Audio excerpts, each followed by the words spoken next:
Believe we've got everything set up. Hopefully. I don't know. I'm hoping it's set. The last dance is here. Reggie Miller is ready to end Michael Jordan's career. Send him home. I'll be real honest. I don't think that's going to work out very well for him. But hey, what do I know? What do I know? Okay? What do I know? Anyways, thank you guys for joining us. We are getting ready to start this episode right now, actually. It's actually getting ready to go live right as we start. So, The Last Dance, episode 9 and 10, presumably the last of both of the three-peats. That's what we're looking at here. This is going to be the last of both of the three-peats. So, really exciting. And here we go. We've got Bulls, Pacers. Remember, I believe Larry Bird is the coach of the Pacers here. I believe that's what's going on here. And, oh my, already you got Reggie Miller and Mike going at it. That's what it's about. And Mike just eating it up. Eating it up. The thing is, you got to remember, not only did Mike beat Reggie, so did Kobe. And Reggie Miller is also really underrated as a player. He's really solid. I mean, he just punched Reggie Miller. Nowadays, that would get him, like, out of the league. I mean, that wouldn't even be a thing. So it's really interesting to see how, like, the differences of, like, the NBA back then and the NBA now. But you can clearly see there's bad blood between these guys.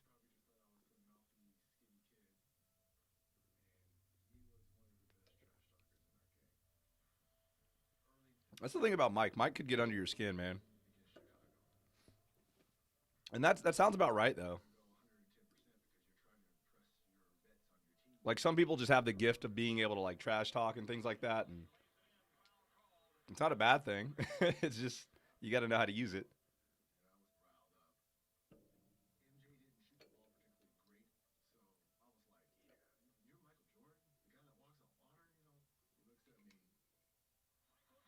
Oh, jeez.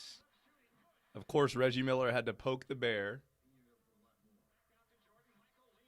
And that's what happens, man. You can't talk trash to this guy. How do these guys not know this? You know? Like, you can't do that.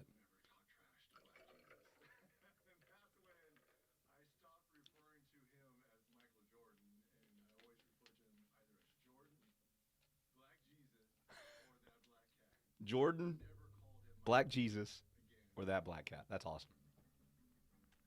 Yeah, that's a great intro. That's a great intro to what is about to be one of the most phenomenal series documentaries that we've ever seen. And I have gone back and forth a lot about whether or not I would have watched it if we had sports on. And I'll be real honest, I would have watched it anyways. I would have watched it anyways. I mean, there's no doubt in my mind. This is greatness on display. You know, we're gonna beg for more pieces like this as time goes on, and maybe we'll get them, maybe we won't. With all the Snapchat and all the videos that kids do these days, you'd imagine that at least the Generation Z, the Zion Williamson, that whole generation will definitely have more stuff like this. But to get a hold of something like this in the '90s, man, that's phenomenal.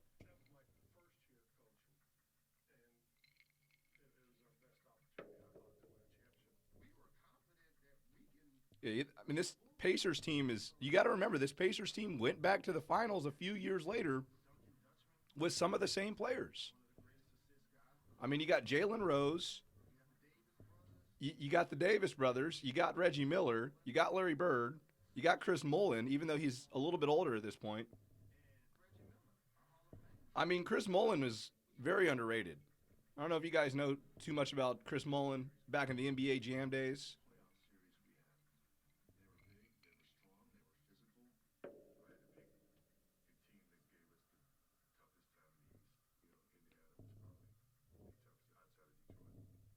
So Indiana was the toughest team they faced out of the East outside of Detroit.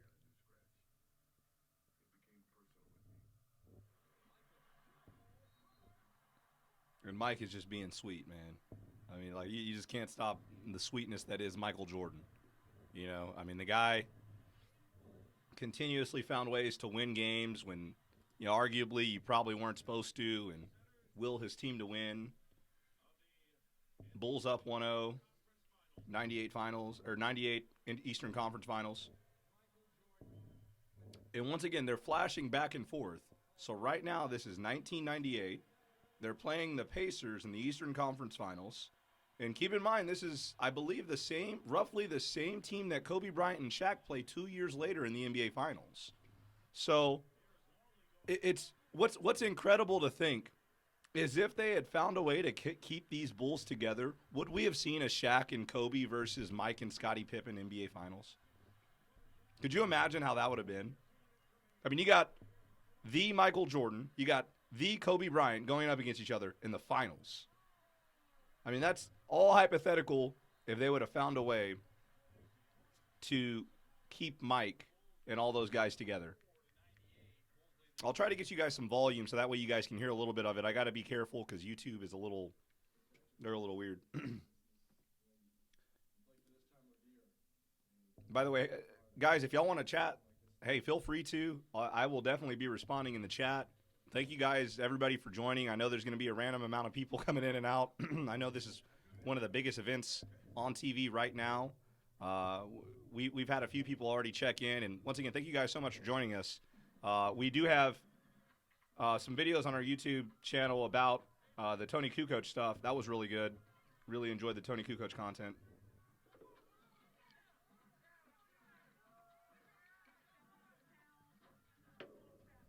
And then you got to remember, too, Indiana is like basketball USA. So you got a lot of stuff going on here. And Indiana is going to be a tough out.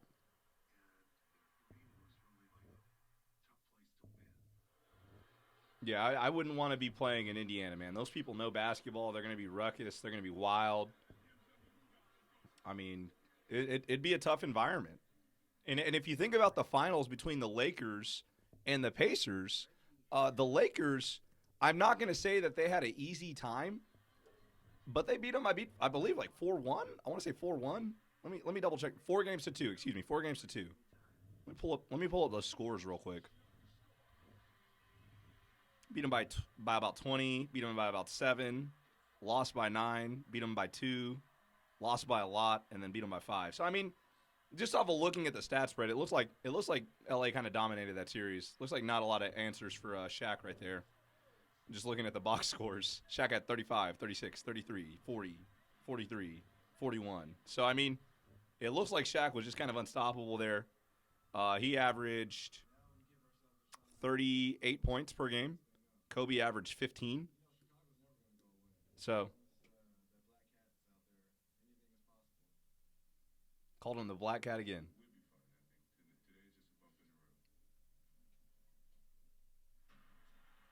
So we've got the Bulls leading 2-1 going into Game 4, and this is 1998. Keep in mind, like, I'll be real honest, I didn't actually watch any of this because I was like 7 years old. So I'm sitting there, I watched the last game, the championship game, but I can't say that I really remember the finals or the Eastern Conference Finals. Is that Chris Mim? Is he in the league at this point? No way.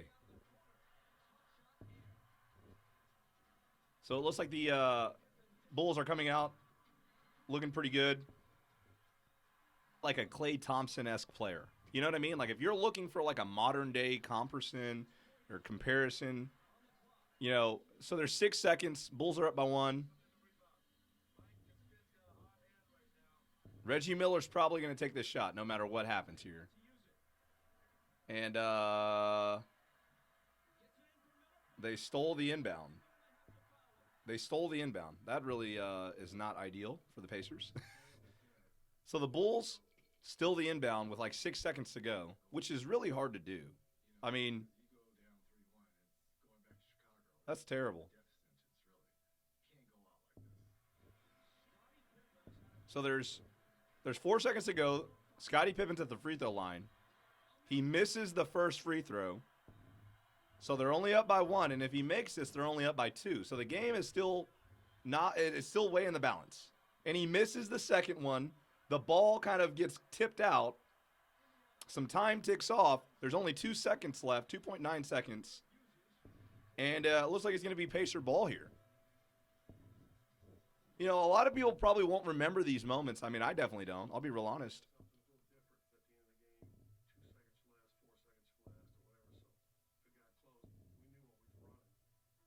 All right, here we go.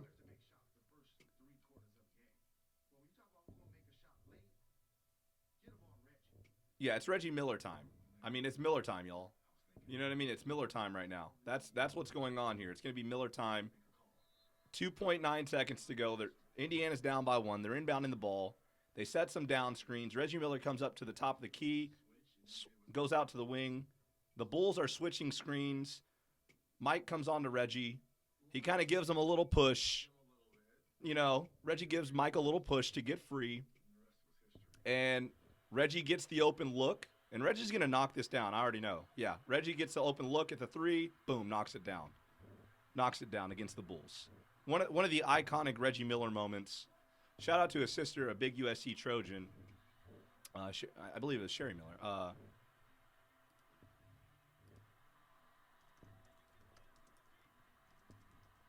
But, I mean, that just kind of shows you, like, yeah, Cheryl Miller. So that just kind of shows you the kind of player that Reggie Miller is. I mean, like I said, if you're looking for a modern-day comparison to who Reggie Miller played like or who is kind of on that same level, I'm going Klay Thompson 10 times out of 10.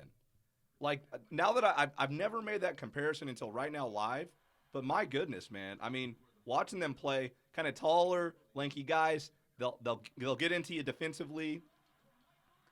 And here's the thing. Mike got a look.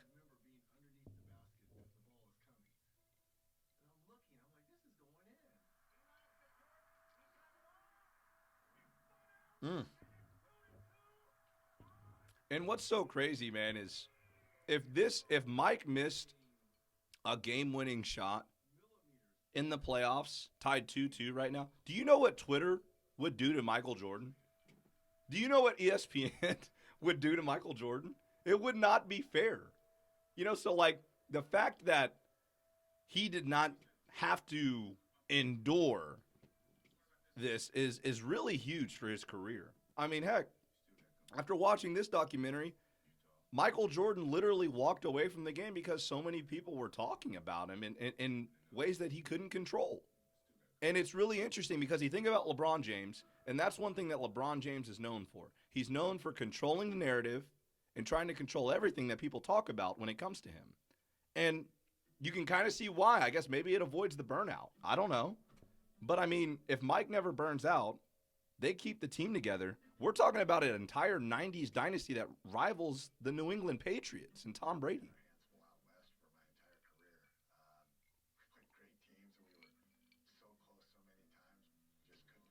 I really feel a weird kind of way about John Stockton and the Utah Jazz. You know, they didn't play a terrible type of basketball or anything like that.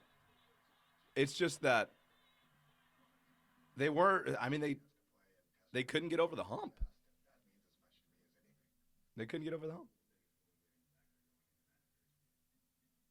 So they're asking Mike, what was the biggest motivating factor? Wow. Yeah, the biggest factor for MJ being, you know, going into the finals in '97 was that Karl Malone won the MVP over Michael. And the thing about those MVP awards, man, is there's so much more like popularity contest than anything. You know, if we're being real honest, it's not like they're really about who's always the absolute best player. Because otherwise, Kobe and LeBron would have won like every single MVP from like the year 2002 to like the year 2000 and like 19. I mean, so you can kind of see the MVP is one of those awards that's very controversial.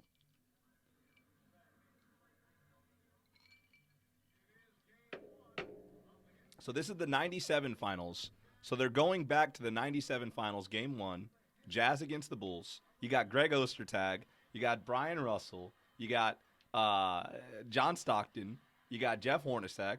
You got who else? You got Karl Malone. I mean, this Jazz team is respectable. Jerry Sloan, also a very good coach. I mean, this is a very good basketball team. You know, if the Utah Jazz existed in a different time period, probably be pretty damn good. Probably have some rings.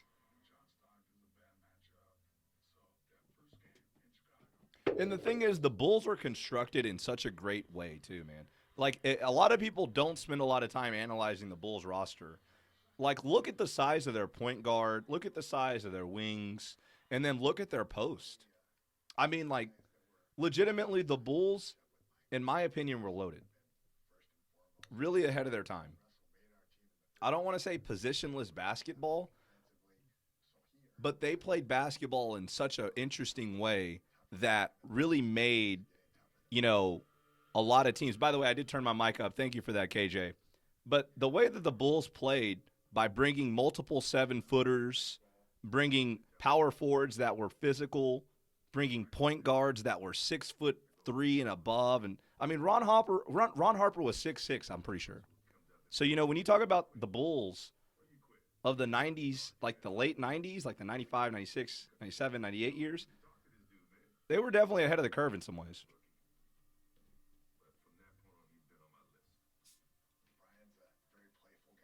Yeah, Brian had no chance being on the same court with MJ. And like the thing is, Mike is not going to be taken off his game by a rookie. That's actually incredible though. Could you imagine like nowadays somebody says, "Hey, we're going to put a rookie on LeBron James." He's going to lock him down. Could you imagine that? They get laughed out of the area. You know, they get laughed out of the gym.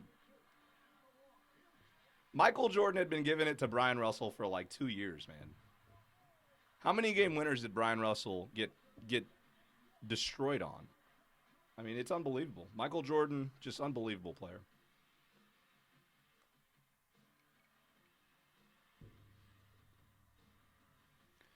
I'm really excited for this finale. I think this series has been phenomenal. It showed so many people a lot of different elements about what made the Bulls good.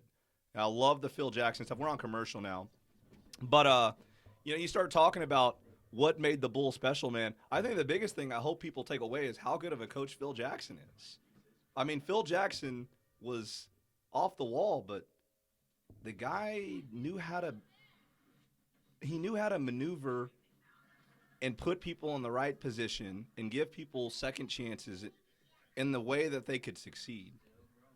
You know, and that's just like a lost art, man. I think if you're looking at anybody in the modern NBA that's similar to Phil Jackson, this is gonna sound crazy, but I think Steve Kerr is probably the closest thing.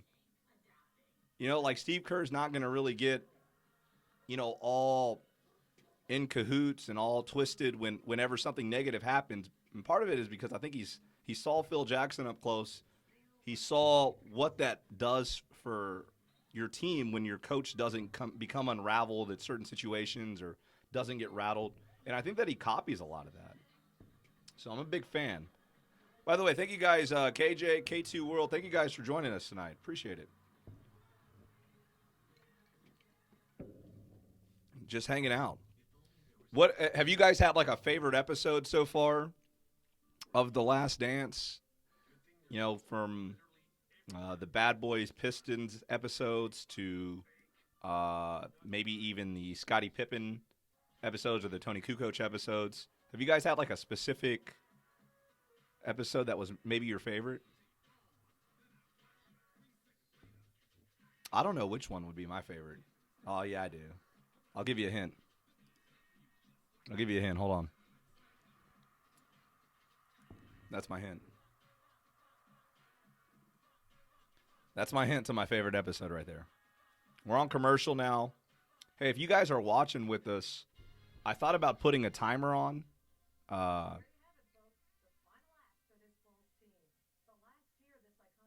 wow, they're doing flashback Sports Center highlights.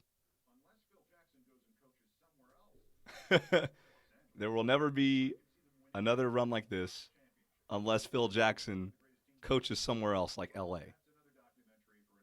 And that's another documentary for another. That's hilarious.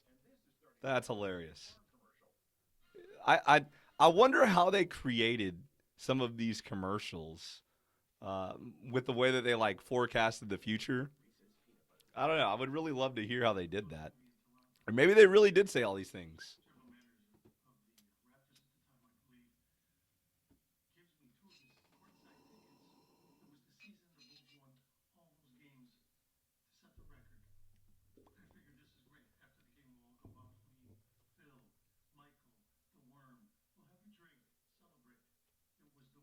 But yeah, let me know if you guys have had a favorite episode so far. Let me know. Appreciate you guys coming and checking us out. Just enjoying the evening watching The Last Dance. And here we are. We are back from commercial. This is game two of the 97 finals. And remember, MJ had just hit a game winner. And he's going at Brian Russell. And then game two happens. The Bulls win by 12. They're up by two.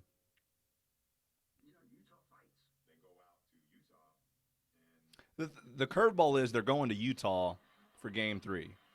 And if you guys have heard anything about playing in Utah, Utah is a different atmosphere. The fans are some of the most rowdy fans that we know in the NBA, and sometimes, there's been reports that they obviously cross certain lines about the things that they say.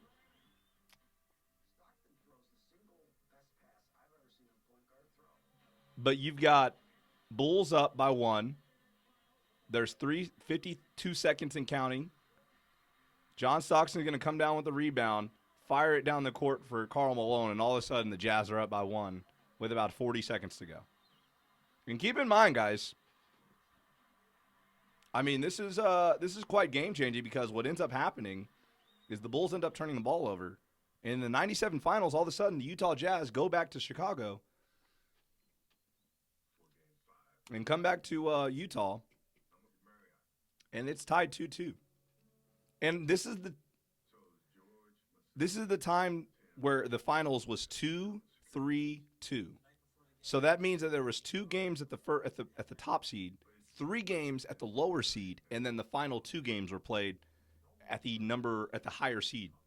So you had Chicago for two games, Utah for three, and then Chicago for two more. If this goes all seven.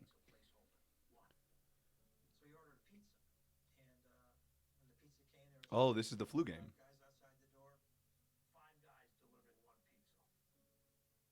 Yeah.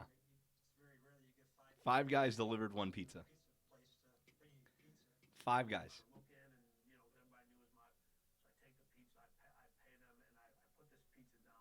You know, the trainer is saying he had a bad feeling about the pizza delivery. Oh no.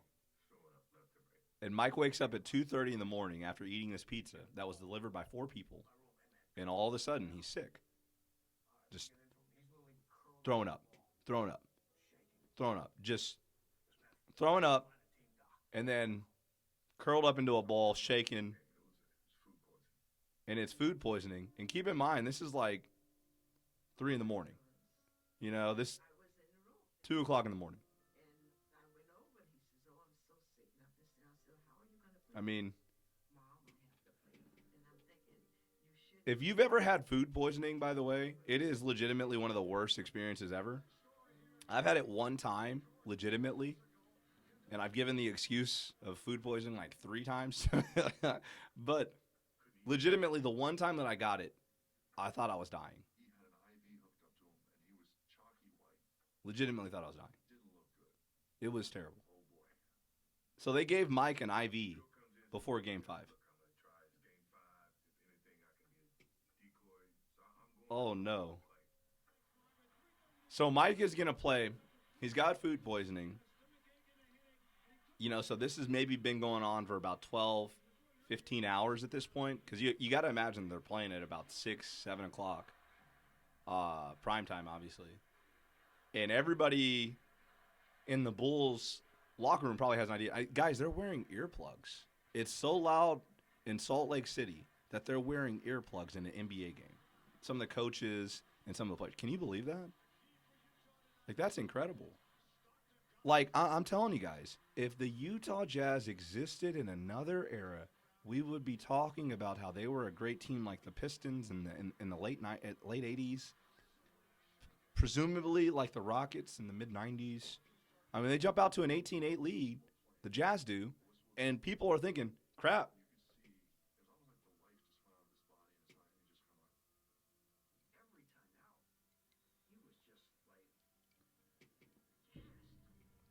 I can't imagine playing an athletic competition with this level of fatigue and exhaustion." I mean, I've played basketball sick, but I didn't do anything close to what this guy did when I played. You know what I'm saying? Like I might have been able to get up a couple shots and maybe like be in the game, but what Mike does under these conditions, incredible, incredible. Like imagine if they legitimately food poisoned him on purpose, and they're like, "Hey guys, we just food poisoned Michael Jordan. The Jazz, it's 2-2. Michael Jordan's no way he's going to be 100%. Like, how do we lose?" I mean, that's what those people had to be thinking. And then Mike Jesus, Black Jesus, MJ, your airness somehow finds enough to get them back in the game, and all of a sudden, you start seeing Mike. Like, could you imagine being on the other team in front of this, like watching Mike slowly start to like come to life, and he's like, he's dead. He's sweating his balls off, right? He's just sweating his balls off. He's exhausted. Every time out, you look over on the sideline, and you see this guy just gassed, and you're asking yourself, "This is the guy that's beating us? How is he doing this?" I mean, it's got to be so demoralizing. That's the only thing I can think. So demoralizing. So there's 30 seconds and counting. Bulls got the ball. Mike got it back. Mike's going to knock down a three. Big three. Big three. What a three. 44 points in 38 minutes. And he's exhausted. He's exhausted. I mean, but could you imagine, like I said, just how demoralizing this would be as a person like competing against Mike? You know, like how do you beat this guy, man? This guy, like, he wasn't anywhere near close to 100%, and he still willed his team to beat us.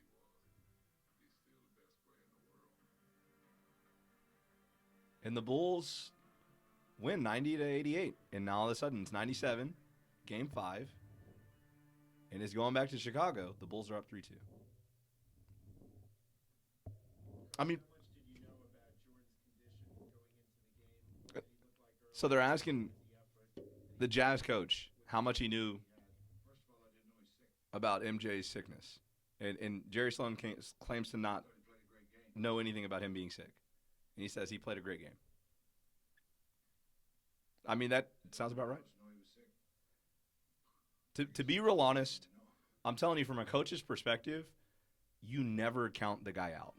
We're on commercial. You never count the guy out. Like legitimately, as a in all my experience coaching, you always plan on seeing the team at full power, at full strength, because athletes will be injured until game day. Like it's sometimes it's on purpose, sometimes it's a motivational thing, sometimes it's a mental thing. But like as a coach, man, you never ever count out a player that you heard was sick or you heard might not play or you heard was suspended, but you don't really hear any official word. Like it's just a rumor. Like, dude, you never prep for that. You literally always assume that the person is playing and the person is going to be 100%. And if they happen not to be, oh, great, you attack them. You attack them. You go right at them. But in the case of Mike's, flu game / food poisoning game, I could see the Jazz just like not really believing any of it and just still trying to, still playing like they don't know that he's sick. And then you see Mike just willing himself to somehow perform at that level. I mean, it's just, I mean, it's incredible stuff, man. You know, I think it's truly it's art in a way. I guess it's not a bad episode so far. Hope you guys are watching with us. I hope you guys.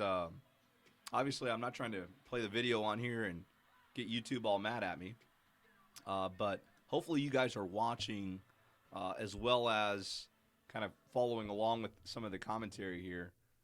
It's great stuff, man. I mean, the Last Dance has been awesome. I think that this has been one of the best things that ESPN could do during this crazy time.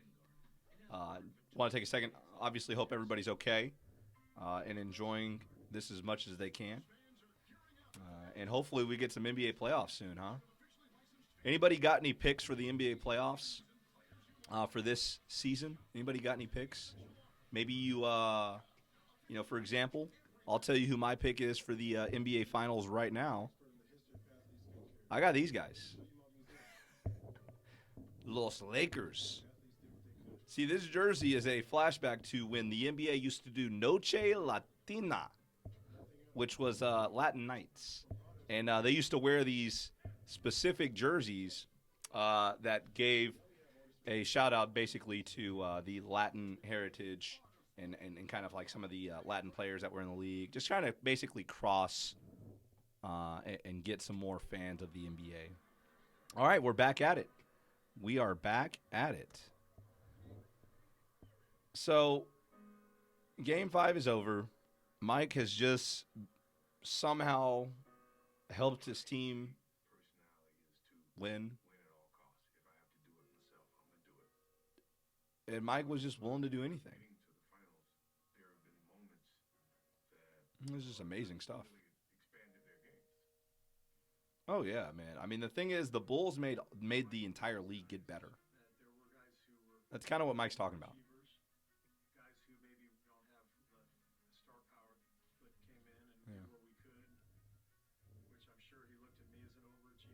Yeah. Yeah, Steve Kerr and Michael Jordan's relationship is quite interesting. Yeah, Steve Kerr, not highly drafted.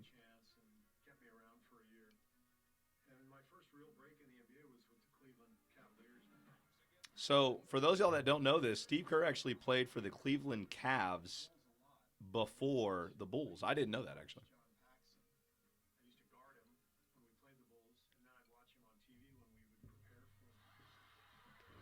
And the thing is, that's so crazy that so many people think about John Paxson and Steve Kerr. They used to guard each other. That's crazy. Steve Kerr was like, I want John Paxson's spot. That's great.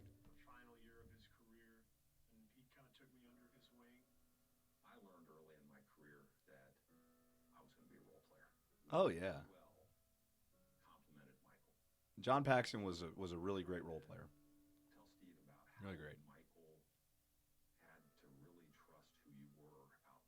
Yeah. Yeah. Maybe five like the Jackson or John Paxson. Yeah, Steve Kerr was definitely somebody who worked his way up and through the NBA. You know, obviously you have to have athletic talent, but he really did match it with work ethic.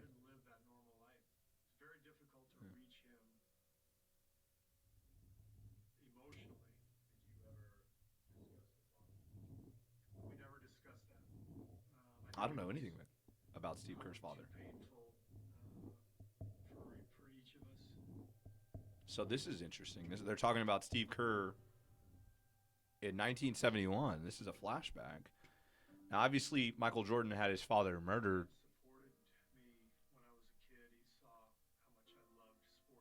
and Steve Kerr is talking about his father back when he was like 7 years old.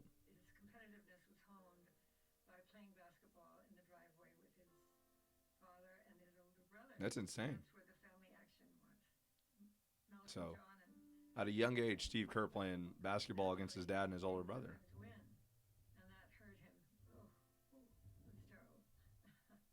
That's incredible stuff, man. Professor of Middle East politics. Steve Kerr's father was pretty damn smart. Holy crap. Wow.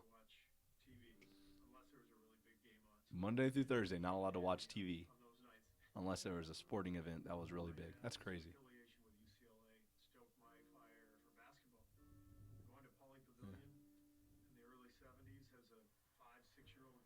Yeah, yeah, going to watch UCLA play as a kid, man, must have been awesome. He, I mean, there was the game where Luke Walton didn't miss a shot. I mean, he literally played a perfect game. Steve Kerr probably not highly recruited.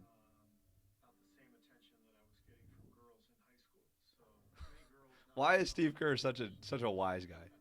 I asked him how much attention did you get at a high school from colleges. He said about the same amount as I got from the ladies. It's ridiculous.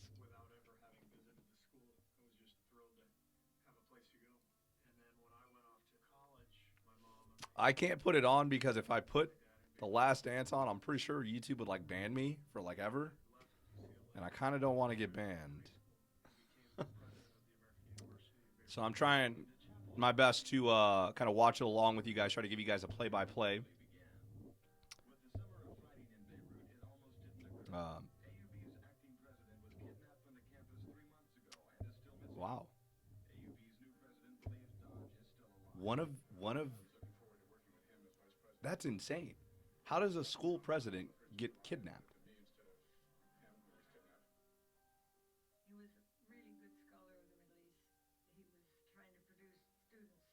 What?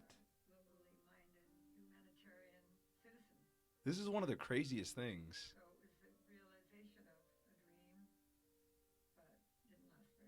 What in the world? Yeah, hey man, I really wish I could. One day, okay, one day we'll be able to put some pretty big productions on. I'm trying to really build a brand here, man. Definitely trying to build something here. So we're trying to do things like this, where we can interact with our audience and just continue building on it. As far as like talking about some of the things from this, definitely we'll be making some YouTube videos about this, no doubt. So hopefully you guys would be willing to check that out too. But if you guys haven't enjoyed a certain episode or anything like that, let me know. I can tell you one thing. Um, I'll tell you something that I've kind of learned. You can actually download the web browser Opera, and it comes with a built-in VPN. And you can then log on to Netflix, and if you go on to Netflix in another country, The Last Dance is on Netflix, so you can actually watch it on there. So if you guys need me to repeat that or like kind of type out anything like that, just let me know. I can help you with that.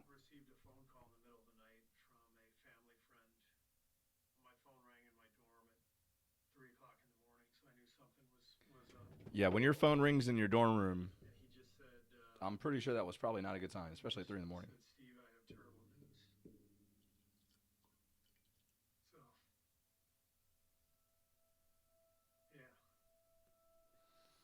I had no idea that Steve Kerr's father passed away like that. That's insane. Oh man, that really stinks. Well, if you have internet, like I said, the Opera web browser is definitely an option.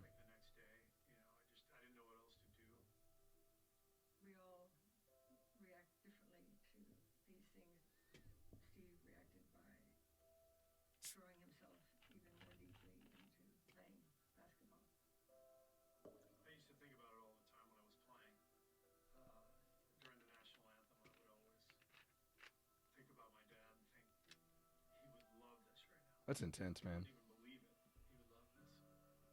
That's intense.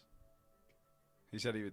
Steve Kerr would think about his dad like in the national anthem, and his dad passed away when he's 7 years old.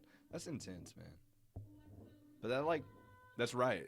Like when the moment of silence and like the national anthem is playing, like there's just like a moment of just like peace, and it's legitimately the calm before a storm. You know what's about to happen. You know why you're here.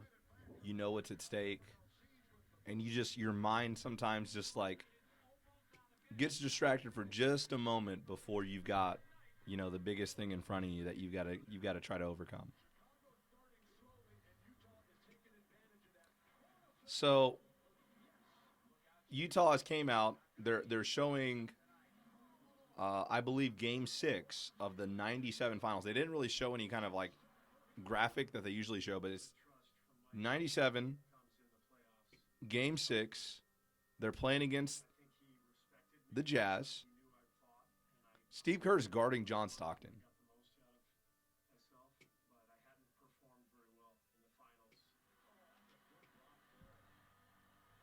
And I mean, Steve Kerr is just having a tough time knocking shots down.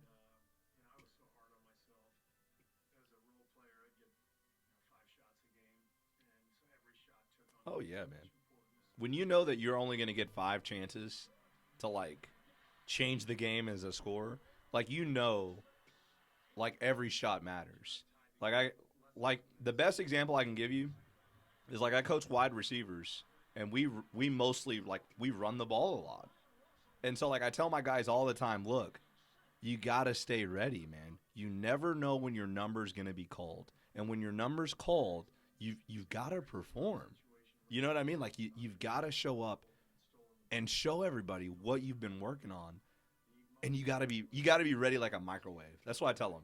I legitimately say you got to be ready like a microwave, man. You got to just be ready to turn it on, you know? And and Steve Kerr is just like, "Yo, Mike, I'm ready, man. If you give me a chance, I'm ready."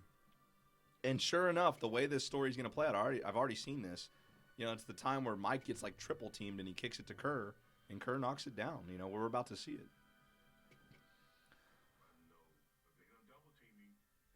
Yeah, Mike, they're not going to double team you. They're going to fucking triple team your ass, man. And yeah, Kerr hits a little mid range jump shot from right above the free throw line. Right as time ticking down, Mike gives them high fives, and they all say, "Hey, remember that one time I punched you?" Yeah, they've just got to play defense right here. And dude, for some reason, people cannot inbound the fucking basketball. Like, it's the most ridiculous thing ever. Like, people apparently in the '90s could not inbound the basketball. I don't know why. It's just a thing. Like, I guess the inbound pressure defense was just too much. I don't know. But then you got Mike giving the five celebration, the same thing that, if you guys will remember, that this guy did. Same celebration. What a great story, y'all. What a great story. That's awesome stuff. And now we're at a parade.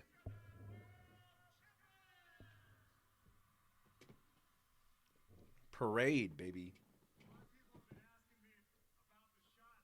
Oh yeah, Steve Kerr. Steve Kerr. Steve Kerr said,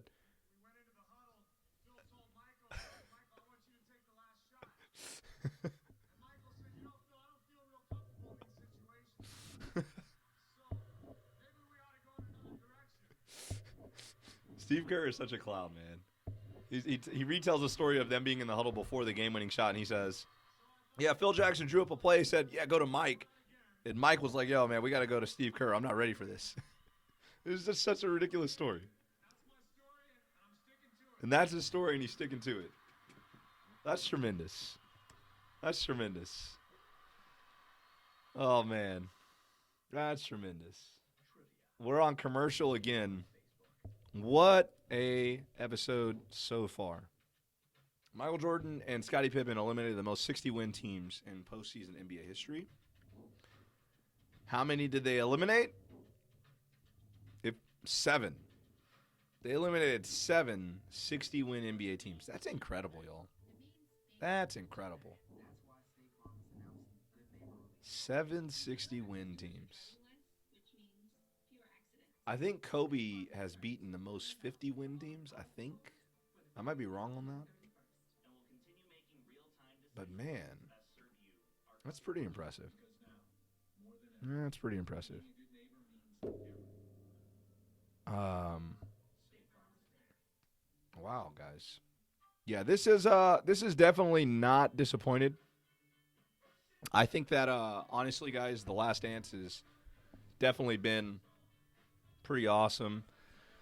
I know that the next episode is going to be a unbelievable finish to something that I know we all kind of needed as basketball fans. By the way, drop your favorite team in the chat if you got a favorite team. Let me know.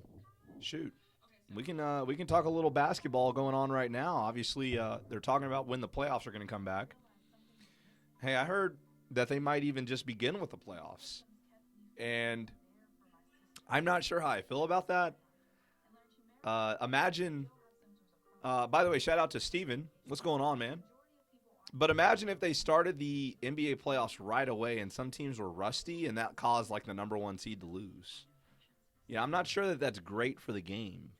Um, but it makes more sense for them to just immediately pick back up with the playoffs than it does for them to start the season again. Because if they start the season again, some teams are already eliminated from being in the playoffs, right?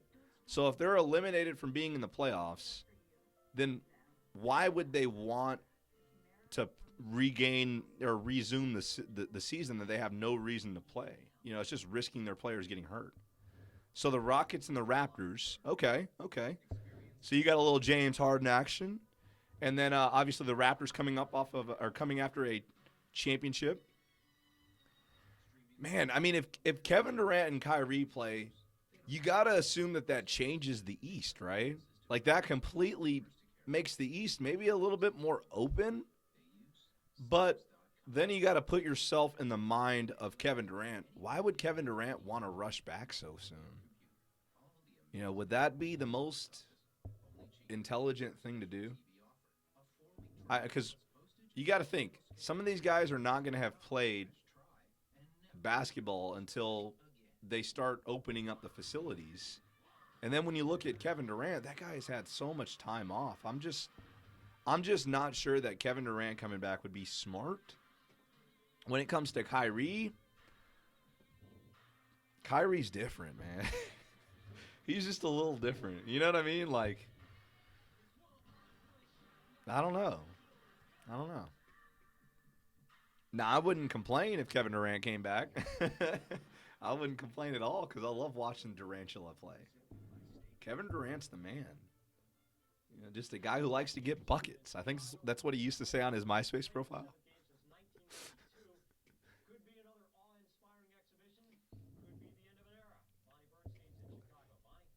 So we're almost getting ready to finish the last few minutes of The Last Dance, the penultimate episode.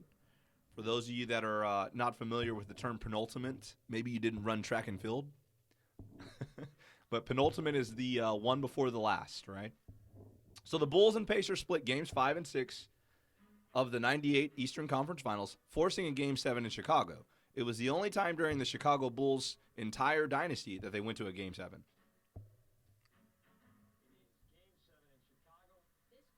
You know, that is true. The point about the Olympics, that is a very good point. And I would not want to see my team go up against Kevin Durant. Would not be excited about that. you know, that's like your first round matchup being like a fresh, like Golden State Warriors with Steph Curry and Klay Thompson coming back all of a sudden, and somehow they're the 8 seed. That would be like a nightmare. You know, I want to throw this out there, and I'm not trying to like flame anybody, but people used to trash on Reggie Miller all the time for like the way that he looked. We haven't heard any of that. Like people used to just destroy Reggie Miller. I mean, it was bad, man. It was bad.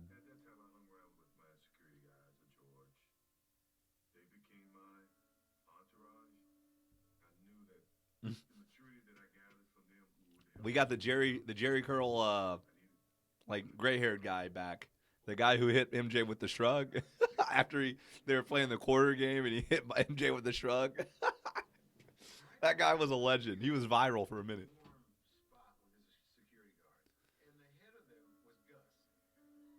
So you got Gus, that's the head of Jordan Security, and used to be a police officer. Maybe still was at the time.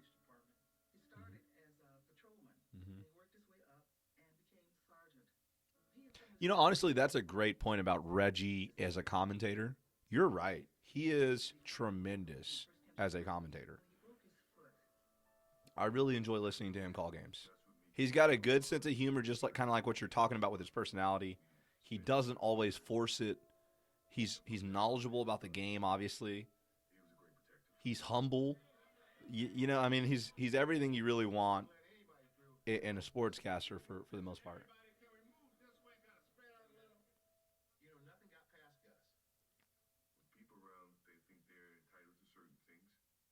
Hmm. Interesting. Interesting. The relationship between MJ and his security is so cool. I mean, it's kind of weird, like the fact that like a person needs security, like just walking around. But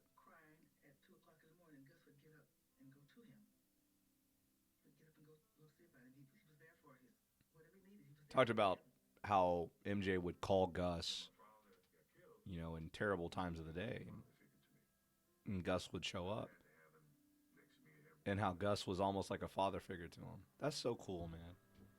Like, how many of y'all knew that before watching something like this? You know what I mean? Like, I think that's why it's so cool that they're doing stuff like this.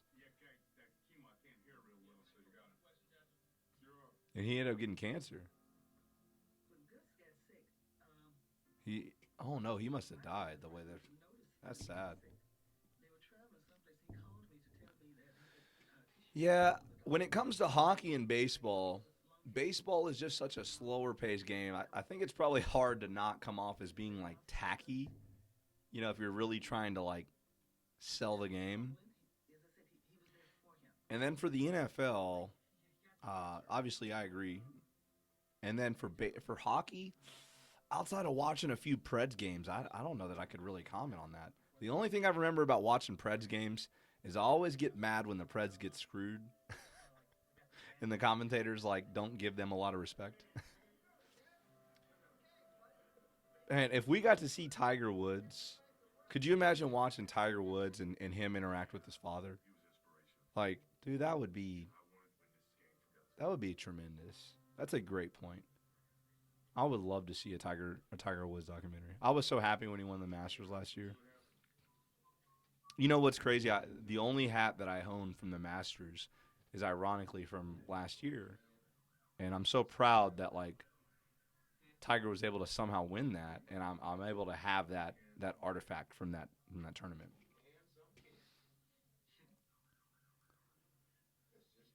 So you got a little bit of time before we've got Game 7. And MJ is still burning on Scott Burrell. It's 1 hour before tip off. Reggie Miller's getting in the zone. Jalen Rose is getting in the zone. Larry Bird is firing up, is getting the skipper up. Okay, we're ready to go. This is a great game right here. I wish I could go back in time and watch this live. I could only imagine what it would be like to watch this live. Think about it. Reggie Miller went into this series saying, "Yo, we're gonna end Michael Jordan's career tonight." Or this series. You know what I mean? And so, like, you can only imagine how ready they were for this game. You got full power, full strength, motivated Indiana Pacers up against the GOAT. Oh my goodness. You got Mark Jackson on this team, guys, this Pacer team was good. That's why they were able to come back and get to the NBA Finals a couple years later. Game 7, everything goes out the window. Yo, game 7s, I I truly don't know that I've ever experienced anything like a game 7. Down 12 in the first quarter.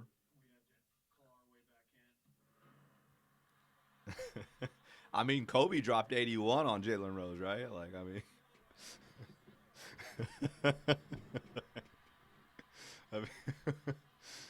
I mean, come on. Why didn't Jordan? So Jordan does go off this game. I will admit that. He takes the all-time postseason leader in this game, Game 7, Eastern Conference Finals. And guys, I'm telling you, this Pacer team fights and fights and fights because the Pacers are not going to give up. They're veteran, they're good, they're well coached, and man, I mean, like, what do you do against that? Like, that is the worst thing you can ask for.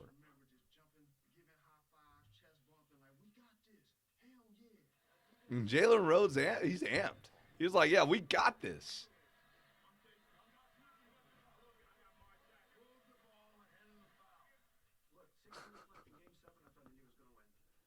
With 6 minutes to go, you really thought the Pacers were going to win, David Aldridge? Come on, man.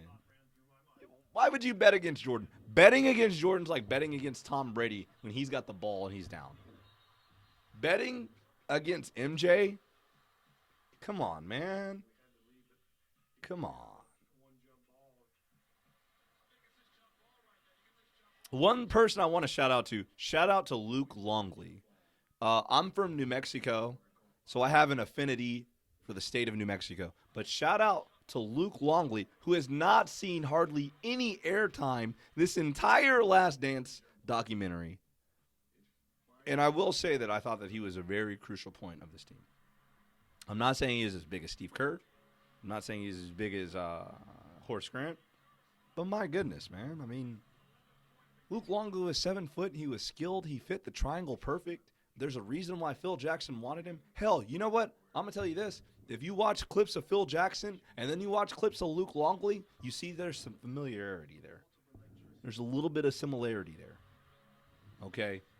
I'm not saying that Phil Jackson was great. I'm not saying that Luke Longley was great. But I really wish that they would have at least given Luke Longley a little bit of time on here.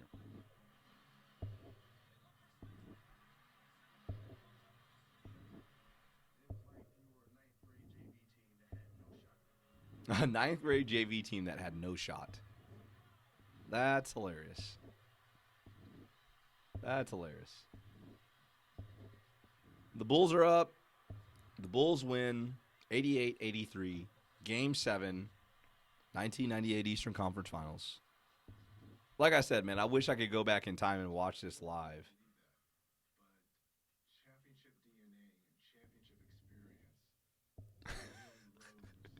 Yeah, Phil Jackson looked like a skeleton.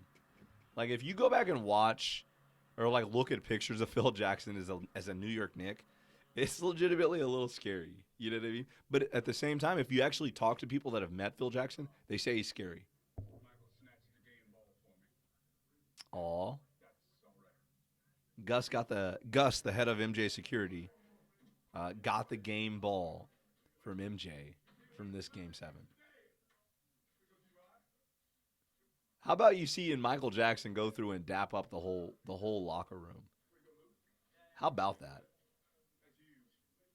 How about that? That's the hardest we worked in 13 years. I love how he didn't interact at all with Dennis Rodman right there. If you're watching right now, you just notice that he didn't interact at all with Dennis Rodman. I don't know what to say about that, you know?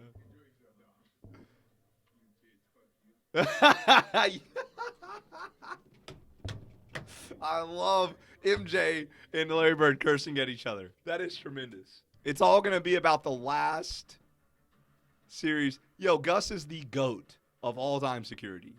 All right? If you're building a security team, all right, you start with Gus. Let's go. Let's go. Last episode, last dance. Guys, I'll be real honest. I had some people ready to come through this evening. I was going to have a crew ready to go. You know, I'm trying to I'm going to be real honest with you, man. I'm trying to be Joe Rogan meets Stephen A. Smith, man. That's what we're trying to do around here with our podcast, with our live watches. And I had a few friends, you know, lined up, ready to watch this. And, we ended up not having everything fall out. In loving memory of Gus Lett, Clarence C.T. Travis, John Michael Wozniak. Rest in peace, guys. Rest in peace. I just want to throw that out there. The following program contains mature language. Viewer discretion is advised. I read it to you, so you know. Let's get down. Salt Lake City, it's Utah. Guys, it's 98. The NBA Finals are ready to go. This is the last dance. Literally the last dance. Literally. And you got to remember, Salt Lake City is a little bit higher altitude. It is a little bit different to breathe out there. That is a real thing. That is a real thing. Like, if you ever talk to athletes that have played in Denver, I'm telling you guys, it's different. It is a little different. And Utah has home court advantage. Oh, my.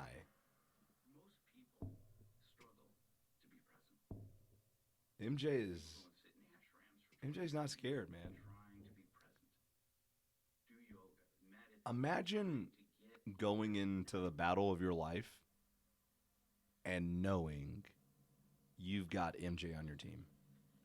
Oh, wow, Steven, that's really cool. Yeah. I was saying earlier when we were like in the very beginning that the Utah Jazz would be up there with like the Detroit Pistons of the late 80s, the Houston Rockets of the mid 90s, going back even further, maybe even like the 76ers of the 70s, maybe, if Michael Jordan had not been around in the same time period. Oh, dude, NBA Jam with Stockton and Malone was nasty. It was nasty. My dad gave me a little cheat. He gave me a little cheat. He said, yo, he's like, Timothy, you gotta play with the Rockets. So I was always with the Rockets on NBA Jam, man. The Rockets were cold on NBA Jam. But it makes sense because I'm pretty sure that they also won the title at the same time that NBA Jam was coming out. So they would be pretty good on the game. I'll be real honest, man. I've played NBA Jam in the past, like I've played it recently. And when I play NBA Jam, dude, I shoot nothing but threes. I'm like a millennial meets NBA Jam. Like, the dunks are cool, but I'm shooting legitimately all threes. So I just pick two people that are like, that can like just like turbo and push you and then just shoot threes the whole game. That's my NBA Jam. Yeah, I think you had, man, I went with Robert Ory and Drexler sometimes, and then I went Robert Ory and Hakeem. Because I'm pretty sure Robert Ory's on there with the Rockets. And he had like a 9 out of 10 on the three-point shot rating. Yeah, something ridiculous. But it is really cool to go back and see those, like, duos of NBA Jam. I love how they're showing clips of the Bulls, like, shooting, like, ridiculous shots in practice. Like, if you've ever been a basketball player, like, you do the same thing at practice. Like, sometimes you're just, like, you've already shot your free throws, you've already conditioned, you've already ran through team practice, and you, like, start sitting on the bench and, like, shooting threes and stuff, you know? Oh, man, Stockton Hornacek would have been solid. Would have been solid. So solid. Man, I'll be real honest. I was, back then it was about that deadlift shrimp and Sean Kemp. If you want to be real about that NBA Jam. Woo-wee. Because Sean Kemp, as the computer, he could dunk from, like, everywhere. And then deadlift shrimp. Guys, the preview is done. We are on The Last Dance. This is the last episode of The Last Dance. I cannot wait to watch this with you all. It's up there with, like, Game of Thrones finale, you know, like watching the last episode of Breaking Bad. You know, this is what it's about right here. Watching these live moments. And in times like this, where everybody's kind of spread out and everybody's kind of just, you know, some of you guys are still obviously isolating. This is what it's about. We're finally able to get a chance to somewhat connect, enjoy something that everybody's enjoying at the same time. This is awesome. The Last Dance.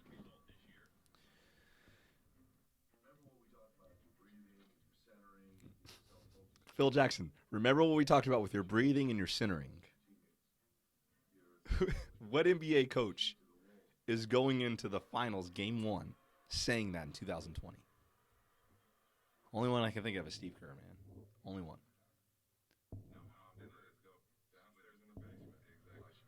Oh man. Oh wow. So the sons of Michael Jordan, no, the brothers, I guess. I guess I didn't read that fast enough. Were not going to the games at Utah because of the Utah fans. Wow, we talked about this earlier. Oh yeah, the last episode of The Wire. I've heard that show is tremendous. By the way, it's a little like kind of dark, man. Like The Wire, it talks about cop corruption. You know, it's like, oh, it's one of those things you read about and you kind of like know about a little bit, but to watch a show about is kind of heavy to me. But it shows like multiple points of view, so I can imagine that The Wire would be actually really good TV.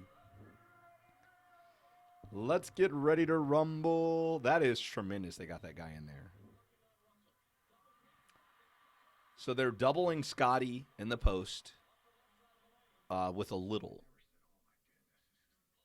That's interesting. That's interesting.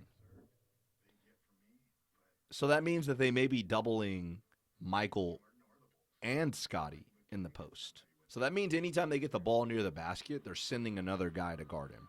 So that creates a lot of interesting, like, you pass out of that double team, and all of a sudden you've got a good shot for the Bulls. So the Bulls are actually losing 77-79.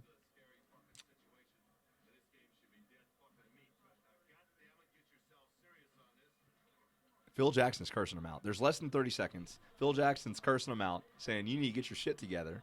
You guys need to figure this out, and you need to stop playing around, and we need to put these guys away. And Luke Longley puts his shoulder in the chest of Karl Malone and gets a basket. And once again, I am upset that Luke Longley does not get more airtime.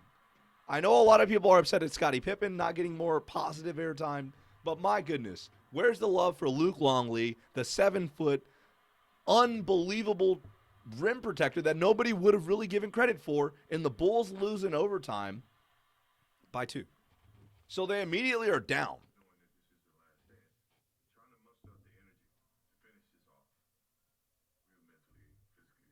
Mentally, physically exhausted. That's what Mike said they were. But they never lost focus about what they were trying to achieve. So they double team Mike in the post again. Hornacek and another man came over. You got Tony Kukoc going up against Karl Malone. And once again, there's a double team in the post. Once Mike starts backing somebody down, Karl Malone comes over. They get fouled and won. And Chicago walks away from Game 2 in the 98 finals. And it's 1-1.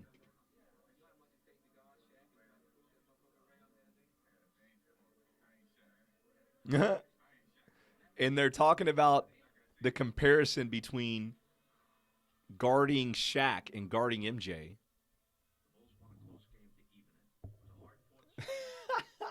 No love for Luke Longley in the chat. No love from the Australian that fought for the New Mexico Lobos. I'm disappointed. I'm disappointed, chat. I can't believe you guys. You guys realize how much a difference a 7-footer makes?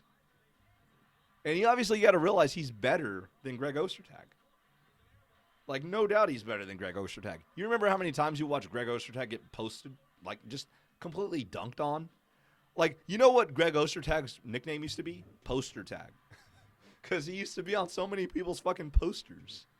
Where was Luke Longley on these posters? I'm just saying, put some respect on his name, man. Come on. Give Luke Longley some respect. Give him some love. Okay? I'm not saying he was amazing. I'm just saying he was what they needed. It's what they needed.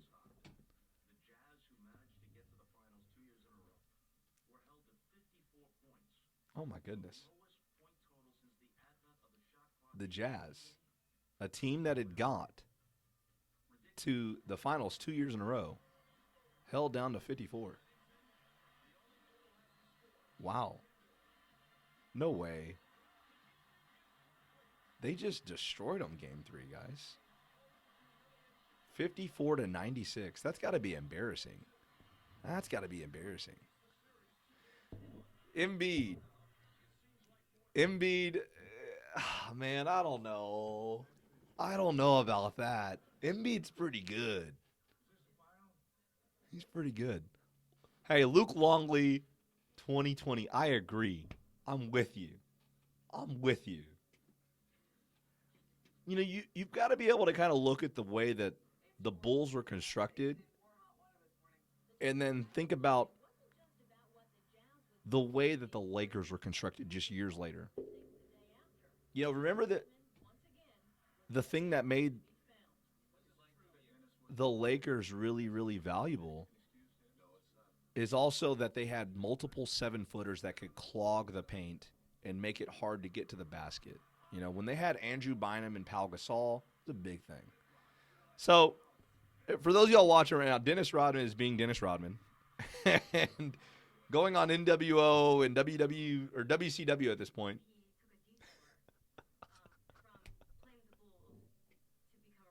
He became a wrestler. Dennis Rodman as a wrestler is 10 out of 10, dude. You threw Malone around like a dish rag.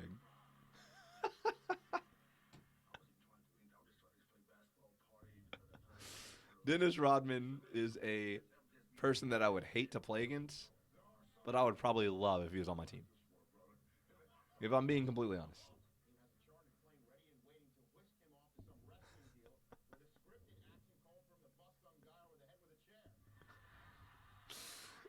Oh my gosh.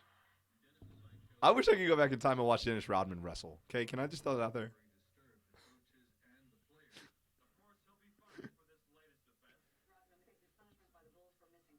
Ridiculous. The only thing you can knock Dennis Rodman on is the fact that, like, I'm pretty sure the guy hangs out with, like, Kim Jong Un.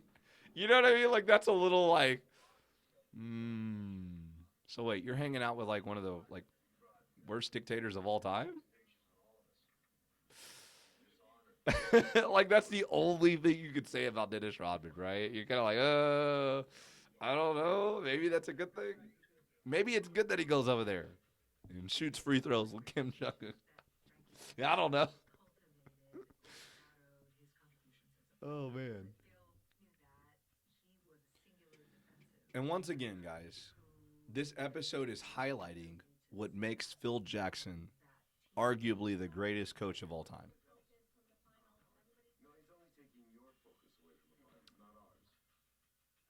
Oh, no doubt. No doubt. Would I want to hang out with Kim? Dude, I don't know, man. I don't know about that one. Like, there's something about walking on eggshells, like 24/7, that I don't particularly find exciting. And then, well, hold on. And then if you beat Kim one on one, like, what's he gonna do to you? You know what I mean? Like, what if I dunked on Kim? You know how bad that might turn out for me? Unfortunately, Timothy Williams did not return from North Korea.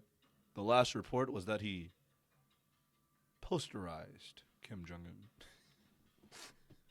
Like, that would be the worst story of all time. Like, I would not want to go out that way. You know, in the afterlife, hey, how'd you die? I dunked on Kim Jong Un. I dunked on the leader of North Korea.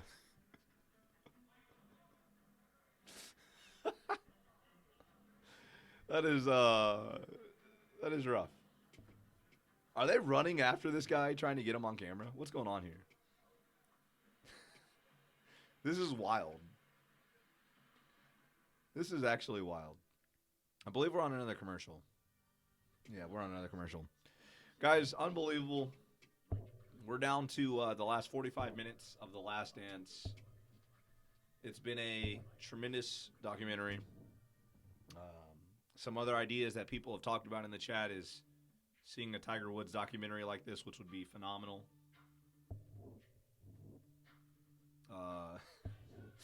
Somebody just mentioned why Vladimir Putin scores like 30 goals in hockey games. Dude, the clips of those games are actually gold. Like, I remember one day I mentioned to some of my students that there was footage of Vladimir Putin skating and then like falling on the ice. I'm surprised he hasn't had that like removed from the internet because it is a top 10 YouTube clip. He's like skating, like waving to the crowd and everything. He's like, "Yeah, I'm Vladimir Putin," and then he hits a piece of carpet that's on the ice and just face plant. What he's suffering. Maybe only when they're dictators.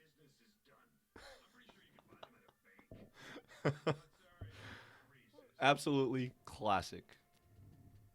So what about this documentary on Bruce Lee and Lance Armstrong? Honestly, I could care less for Lance Armstrong documentary. Slightly intrigued by Bruce Lee. Slightly.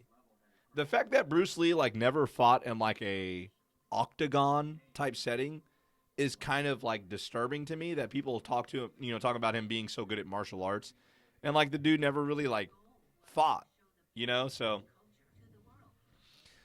Vancouver Canucks anthem singer falling. Oh gosh. Yeah, we're gonna have to add that. We're gonna have to add that to the clips that we're looking up here. We're gonna have to add that. As long as nobody gets hurt, I'm down for some people falling. It's kind of like when you watch a YouTube video and you're like, wait a minute, that person didn't die, right? Like there was I live in Nashville, and the Buffalo Bills football team has like one of the craziest like fans bases ever. And so they came to Nashville, and a clip went viral of like somebody jumping off of a bridge onto a table. And they like broke their neck. And I was like, when I first saw it, I started dying laughing. And then I realized, I was like, hold on, they didn't die, right? Like that actually. And then I found out they only broke their neck. So it was like, all right. As long as they're not dead.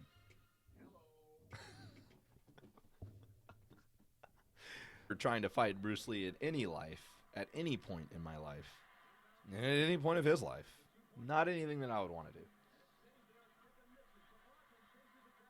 And Dennis Rodman is just rebounding everything that comes off the rim and just keeping the Bulls alive by just getting them second chance. The score is 72-72 with 2:53 to go in the fourth quarter. That's a low-scoring game. And granted, Dennis Rodman couldn't really shoot free throws. He wasn't great at them. But the fact that he gave you so many second chance opportunities with offensive rebounds, and then obviously rebounding the ball on the defensive side, it just kept you alive in games. And the Bulls are able to get out of this game with a win by 4.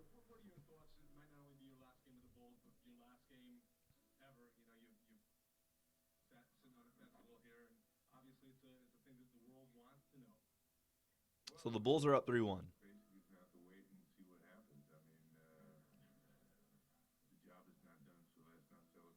The job is not done, so let's not celebrate yet.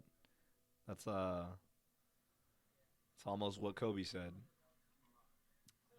when they asked him about being up. I think it was maybe 2-0 on somebody, maybe 3-0 on somebody, I don't know, in the finals.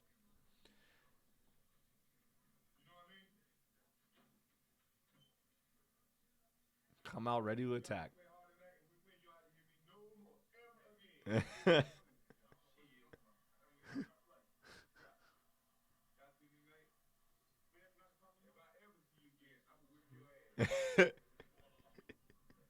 So Mike is just trash talking Scott and Scottie Pippen, Scott Burrell and Scottie Pippen, saying if I ever see you guys again after tonight, I'm gonna whoop your ass.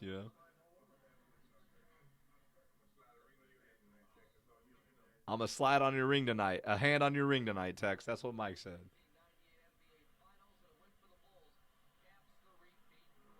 Mike is so loose, man. Mike is so loose during this game 5. It's 3-1. They're in Chicago. Malone comes out.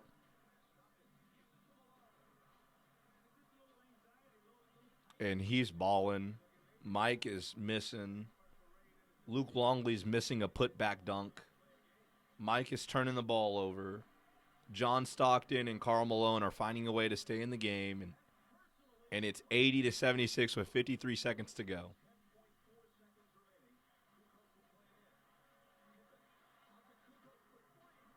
Oh my goodness. Kukoc hits a clutch three.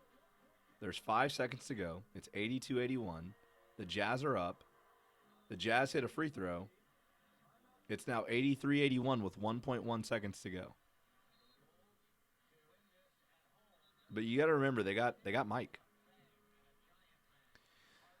My favorite moment in Mike misses a game winner. I mean, had no chance really. And the Bulls lose, go down, or it's the series is now 3-2. The Bulls are in favor, and now they got to go back to. They got to go back to Utah. I really thought this was a different series format. But to get back to my favorite episode / moment, I would say my favorite moment is them dedicating the episode to Kobe and hearing Kobe talk about how I don't get five without MJ's help. Because to me, what that represents is sometimes you realize that there's so far that your individual talent can get you, but when you realize that you need other people around you and you have to push them to their greatness just like you push yourself to greatness, then you will achieve what you really want. And to me, that was just perfect. I loved that moment. I loved everything about it. But I also enjoyed the Tony Kukoc stuff. I thought that was hilarious. Tony Kukoc, why were they so mad at me? Why were they playing so hard? Yeah, I thought that was hilarious. So this is game 6. They're in Utah. Mike is definitely not as loose in game 6 as he was game 5.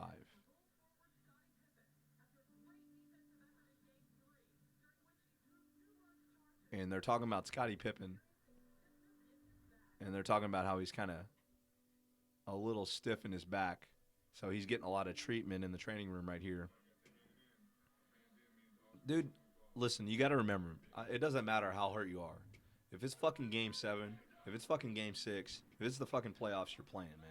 And you're leaving it all out there. It doesn't matter if it's high school, it doesn't matter if it's college, it doesn't matter. Like, dude, you're leaving it out there. Like, if you can walk, if you can run, like, you're going to play. And you're going to say, yo, dude, take me out if I'm not here. But, I'm going to leave it all out there, and you're going to have to carry me out. That's what Scottie Pippen's basically saying. That's what Mike did with the flu game. Here we go, game 6, Utah Jazz, Lakers. Guys, interestingly enough, there's still over 30 minutes left. So what are they going to talk about after this is done? This is kind of, here we go. Man, when Tiger won on one leg, unbelievable.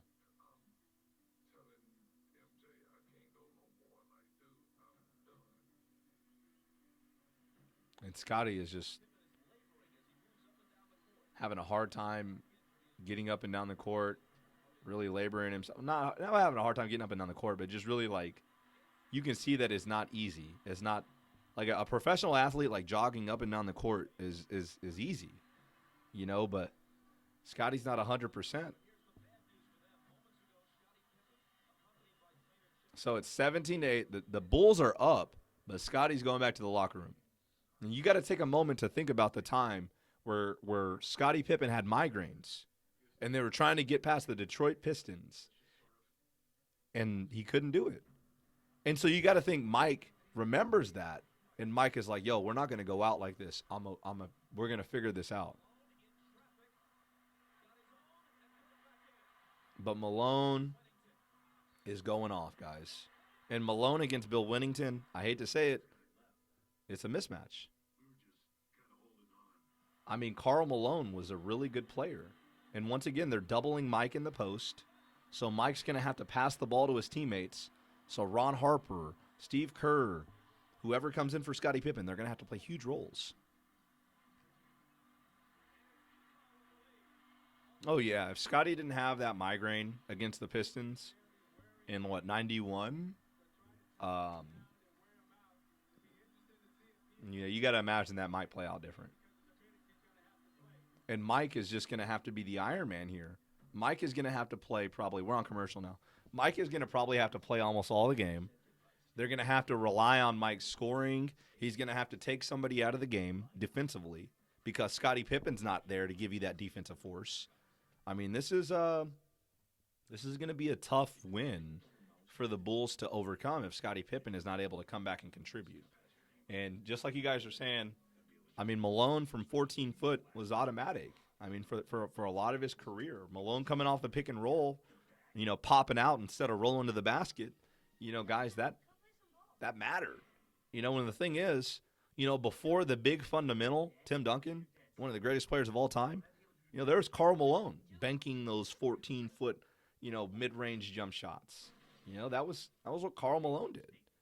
So you can definitely see that there's going to be a little bit of an issue. Like if the center and the power forward can't outscore Karl Malone, right? And then you don't have Scottie Pippen in the game, Mike is going to have to outperform not only Jeff Hornacek and John Stockton and Brian Russell, he's going to have to give such a high performance that it's going to have to overtake whatever Karl Malone does. That's what's at stake right now. I mean, you can see that he's got a lot of things working against him. But once again, it all comes back to the point where, do you want to bet against Michael Jordan? And the answer to that question is, hell no. Hell no. Hey, Karl Malone delivered, what is it, 365, 24/7? Karl Malone didn't matter what day it was, what time of the day it was. Karl Malone was going to deliver. Okay? Karl Malone was going to deliver. As a kid, those Jazz teams, it's really sad that they were never even able to get one ring. But at the same time, you still have to recognize the greatness of John Stockton and Karl Malone. And even to a lot of people's, maybe they leave him off, but Jeff Hornacek. I mean, Jeff Hornacek was also a very solid role player. And some people would say that he was like a kind of a third star. They almost had a trio of stars, and they still weren't able to beat Jordan. Think about that for a second. And, the Jazz of like the early 90s weren't bad either. So, man, 45-49, the Jazz are up.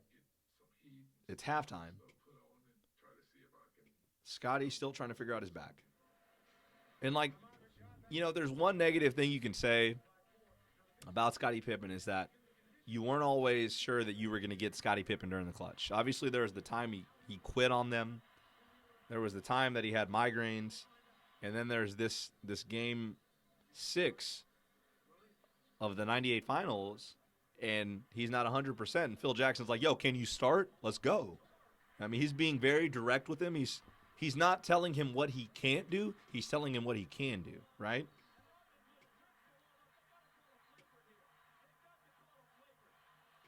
I mean, Karl Malone and Dennis Rodman is a hell of a matchup. It's a hell of a matchup, And Dennis Rodman is totally getting into Karl Malone's head because Rodman is hitting a jump shot, and he gave him a shrug. I agree about Hornacek being better than Kerr, absolutely. Hornacek was – let me give you a modern-day comparison. Hornacek is a better third wheel than Kyle Kuzma. Straight up.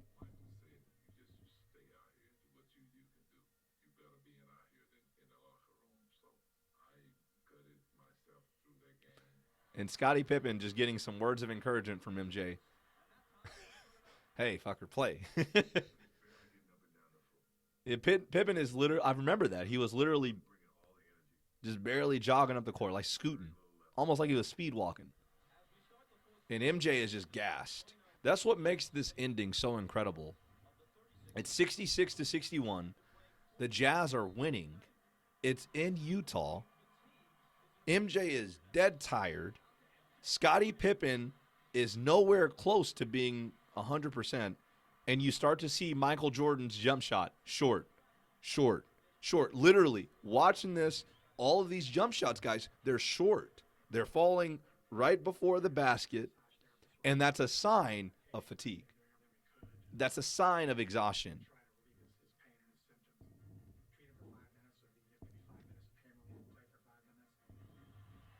Man, D Fish. Hey, I'll tell you what. Let me say this about D Fish. I don't know that Jeff Hornacek could hit a shot with .7 seconds left, like D Fish did. Okay, I remember watching that game. I was in my mom's room. Nobody else was home because my mom had the big TV. They inbound the ball to Derek Fisher. His left-handed shot looks ridiculous, and he somehow gets it off before the clock hits, and he hits it. And Shaq in the post-game interview says, "One lucky shot deserves another." It's a tremendous memory. Tremendous. Is an unbelievable game. I don't I you know I don't want to say it's an act of God, but goodness, man. Like, how does a game end like that? That I thought the Lakers were done, and I was so sad. And then I'm pretty sure the Lakers ended up losing to the Pistons that year, so there's that.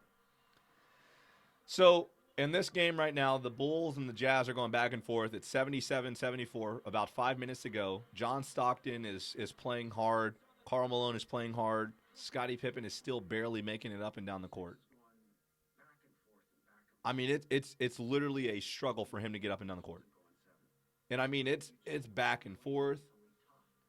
And the thing is, guys, you don't know what happened in Game 7. You don't know. You really don't. What if Scottie Pippen wouldn't have been able to play in Game 7? And John Stockton hits a clutch three. There's 41 seconds left. The Bulls are down by 3. Everybody's thinking, guys, we're going to Game 7. We're going to Game 7. That's what the Bulls fans are thinking. But in the huddle,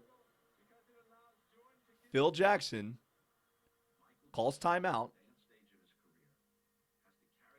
MJ gets a breather. So you're thinking to yourself, hey, gives him a chance. Gives him a chance. If he can just be fresh for like 2-3 plays at a time, we can win this. We got the best player in the game. We got Mike. We just gotta measure it and slowly kind of win this game here. So the ball gets inbounded to Mike. Remember, they're down by 3. Mike takes it to the basket. Up and over Karl Malone. No Greg Ostertag. John Stockton misses the swipe. It's 85-86, 37 seconds to go. That's what being a smart player is, man. You recognize the play, and he comes through. He strips Karl Malone because he remembered the play. And this is just high IQ basketball right here. There's no foul called. Mike's got the ball. And Phil Jackson doesn't want to call the timeout because he doesn't want to stop the flow. He doesn't want to stop the flow. So, and that's Phil Jackson for you. That's why Phil Jackson is one of the greatest coaches ever. He recognizes tempo. Tempo. They asked Scottie Pippen, what are you thinking going up the court? Scottie Pippen said, I'm getting the hell of the way. I'm getting out of the way. Mike, win this for us.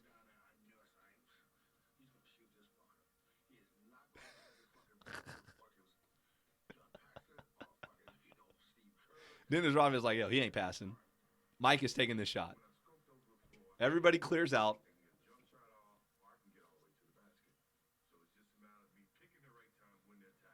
And everybody kind of clears out. There's the push off. Here's the MJ shot. Buckets.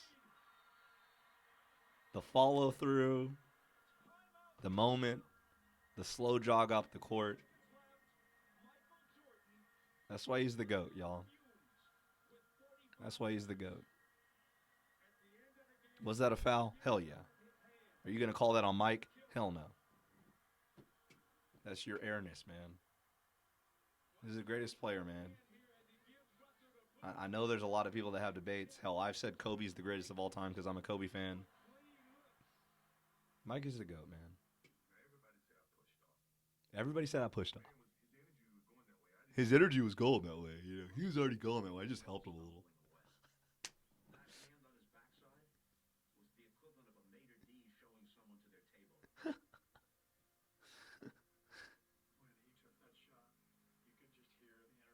Oh, man, that's a beautiful screenshot right there.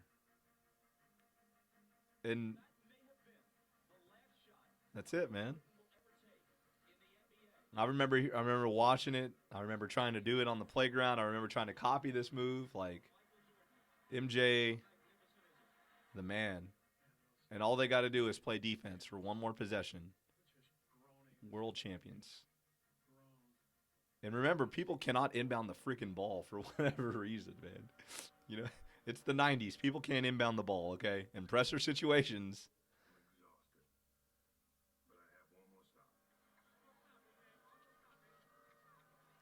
Mike is like, I'm exhausted, but I need one more spot. One more stop, man. Just one more stop, and we win this championship.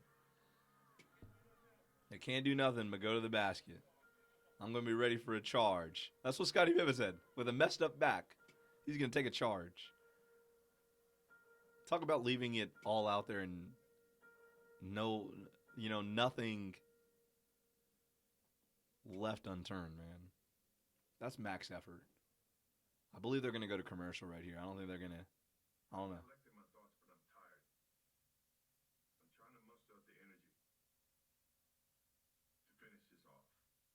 And Mike is talking about how he's so tired. There's 5.2 seconds to go. The Bulls are up 87 to 86. There's nobody guarding the inbound? Oh, okay. He's just off of him. Okay. It was Ron Harper against John Stockton. John Stockton pulled up, and he missed. And that's the last dance. That's the last dance. 6 rings, man. 6.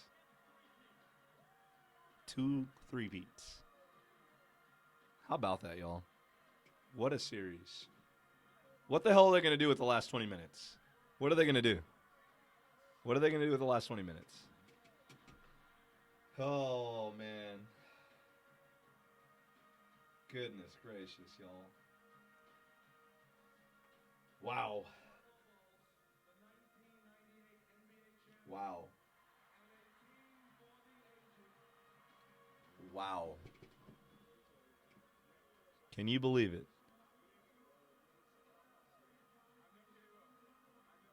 I can't believe that they have audio from Mike and Phil Jackson talking like this. That's tremendous. That's tremendous. And the finals MVP goes to Michael Jordan. No question. Basketball's greatest of all time. I admit it. I love Kobe. He will always be my favorite. But Mike is the GOAT, man. You know, like that's when it comes down to it, that's just what it boils down to.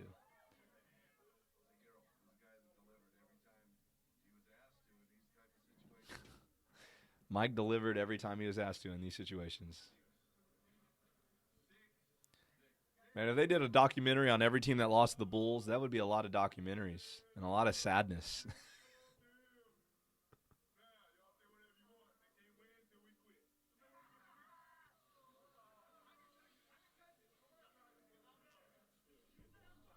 They can't win till we quit.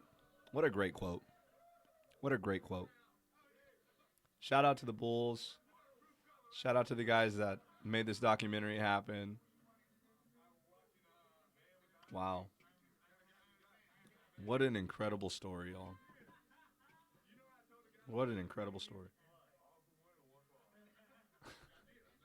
Leonardo DiCaprio. Look at young Leo down there, man.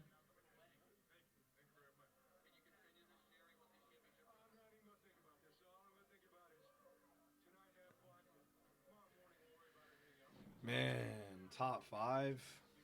Golly.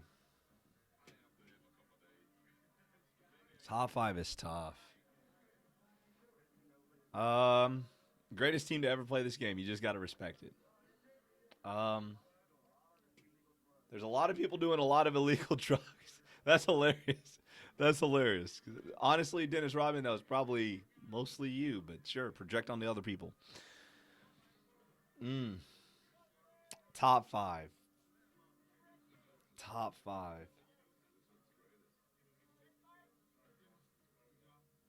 Karl Malone coming on the Chicago Bulls bus to congratulate the Bulls. What a competitor, man. What a true competitor. I hate people that are sore losers, man. I really do. Or people that don't respect your enemy or your respect your opponent. I hate them, man. I that's the whole point of competition, to bring the best out of each other. You know?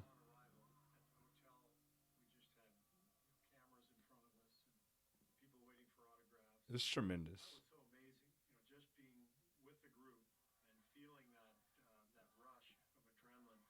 You guys are the one of the greatest teams ever, man. Enjoy every moment of this bus ride. Enjoy every moment of this championship. This is an amazing documentary. The fact that they shot all this when it happened, the crowd reaction, the fact that there was no social media, so everybody like showed up to see him. He's getting mobbed as he goes to his hotel, like, and all these guys want to do is be with their teammates. Yeah, I can tell you right now, man. When we won any football game that's any kind of meaning, whenever we've had any big win as a team, and in any of the teams that I'm coaching, the first people that I want to be with are the team that like won it. You know, the teammates that I saw every day in the weight room, that I saw every day in practice, like that. That's what it was about,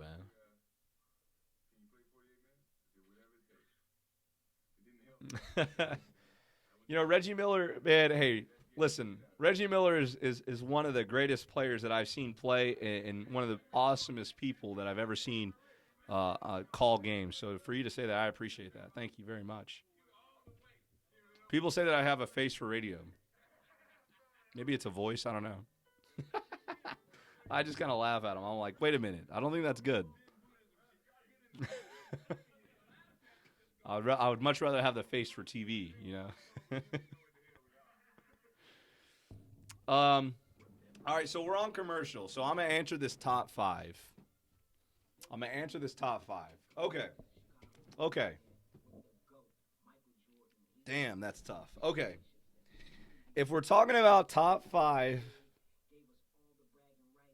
man, let me think. I would have to say, starting off with number one, I gotta go Mike. And you gotta remember, man, like when I think about like top five, like ever, I think about the entire picture. Like I think about what it took for them to be great. I think about the work ethic that they had. I think about the stats they had, the longevity that they had, the amount of championships they had. And that's why my number two is Kobe. So I would say Mike. I would say Kobe. I would say Kareem. I would say Bill Russell.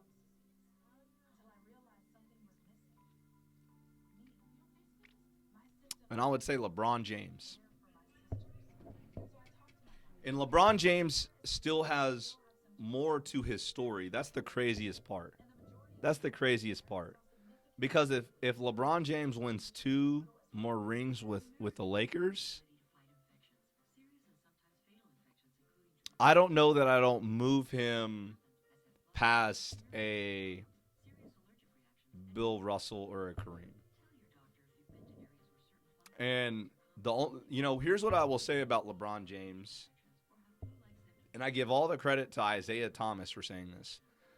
But LeBron James, let me ask you a question. Who taught LeBron James how to play basketball? Was it Gloria? High school coach?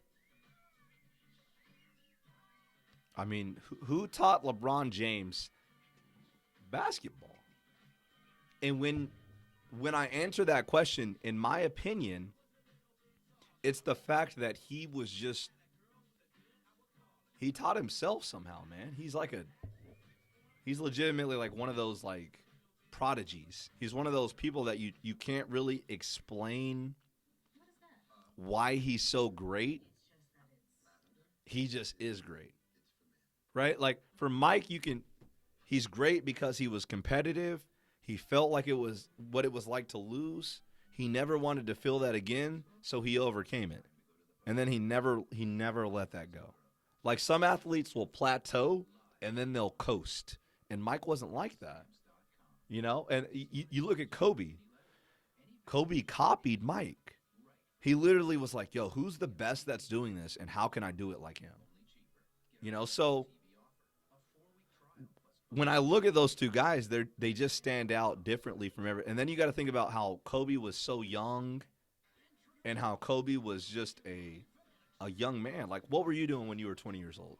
You know what I mean? Like, what were you doing when you were 21? I can tell you what I was doing, and it wasn't anything on that level. You know what I mean? Like, and I'm not trying to be disrespectful towards anybody, but you have to acknowledge that. And then you look at how much Kareem dominated. You have to put Kareem up there because he literally had an unguardable shot.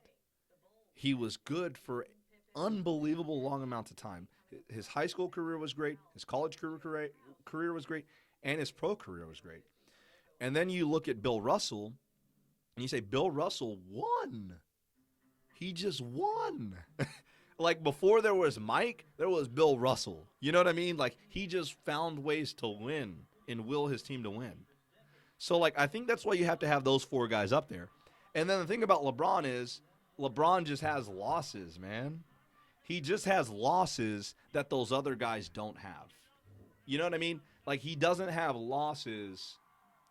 Like, Kobe doesn't have bad losses, in my opinion, in the finals. He lost to the Pistons. Dude, the Pistons were a damn good team, and his team wasn't as good. You know, you talk about the Celtics.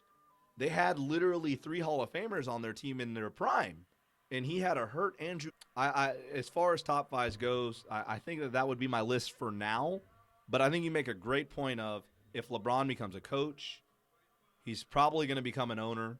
I would put that on the thing. If I was betting on things that were going to happen, I would bet that he's going to become an owner.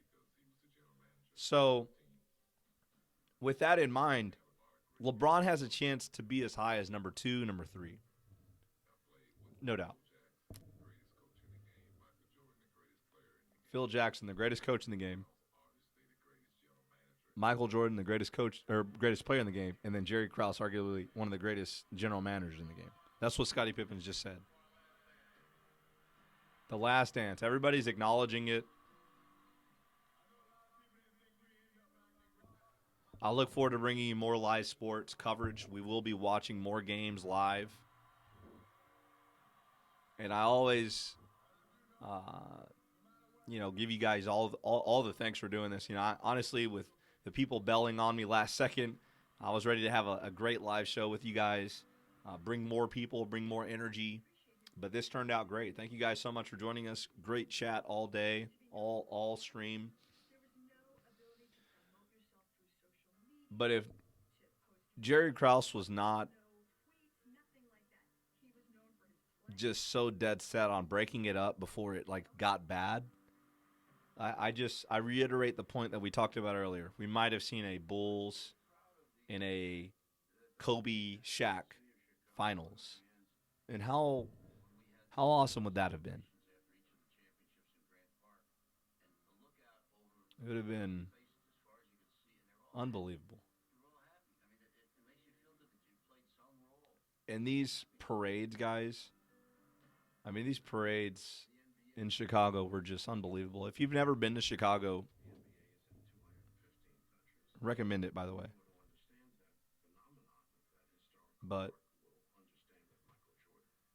the people of Chicago all came out for this. And Chicago's huge, man. And to see this parade, to see this energy, and then, just remember, dude, the Bulls used to suck.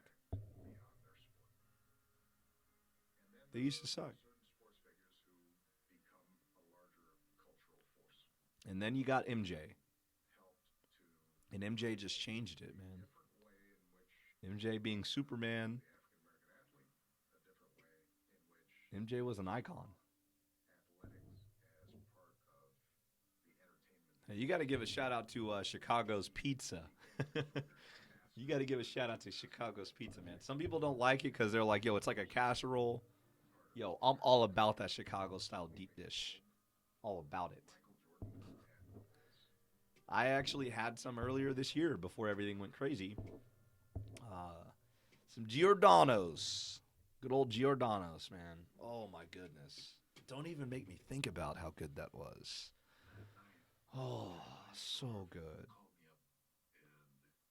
So good.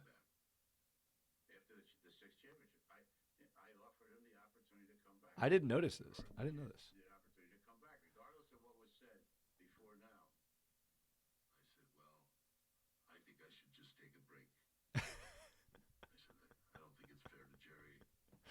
pretty sure that's not a bad deep dish either.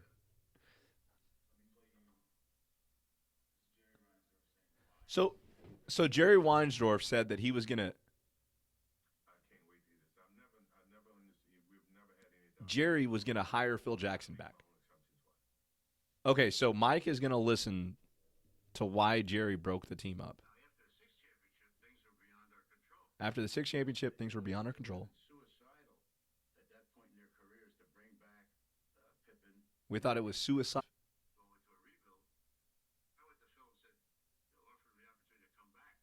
And they were going to be a rebuilding team with Phil Jackson. And Phil Jackson was like, hell no.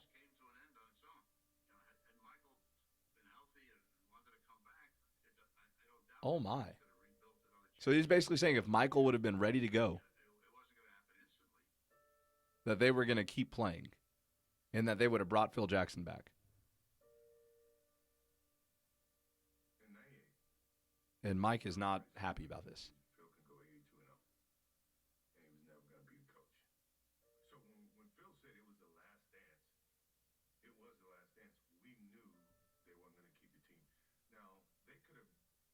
And Mike is still not happy about the way they handled 98.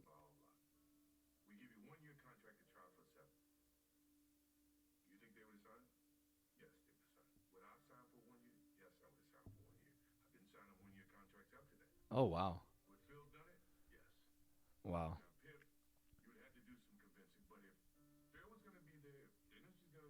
Yeah, man. That's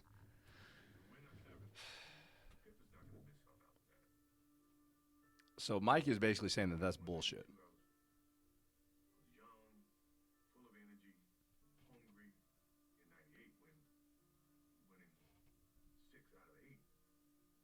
Winning 6 out of 8.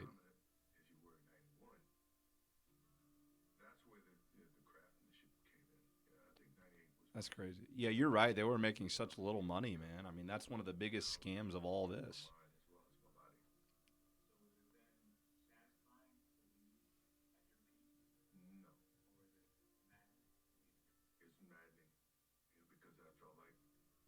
He was mad. Mike was mad that they didn't win 7.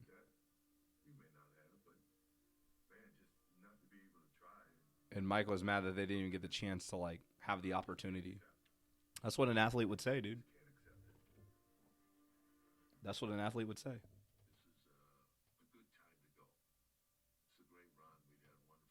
For you not to even give me a chance to lose and compete, that makes me upset as an athlete. And Phil Jackson is of the opposite point of view. He's basically saying, yo, man, it was about that time. Leave at the peak.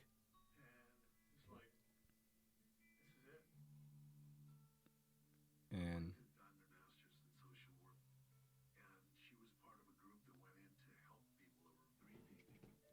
yeah, this is and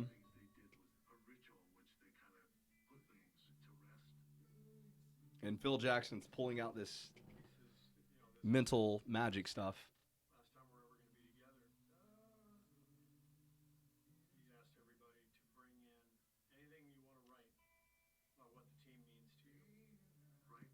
So Phil Jackson asked all the Bulls players to bring in something and write a memory.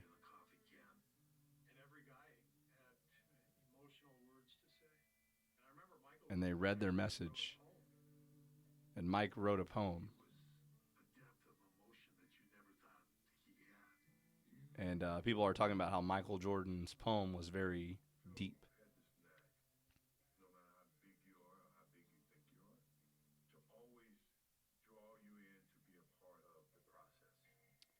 And Mike is talking about how Phil always brought the big superstar in to make them feel like they were part of the team. You may be skill wise way up here, but he brought you in.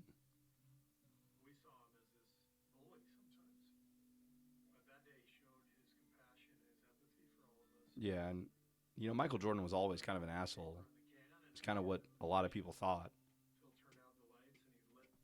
but he was an asshole because he was obsessed with winning after getting his ass kicked so much. And The Last Dance ends with them burning all of these messages.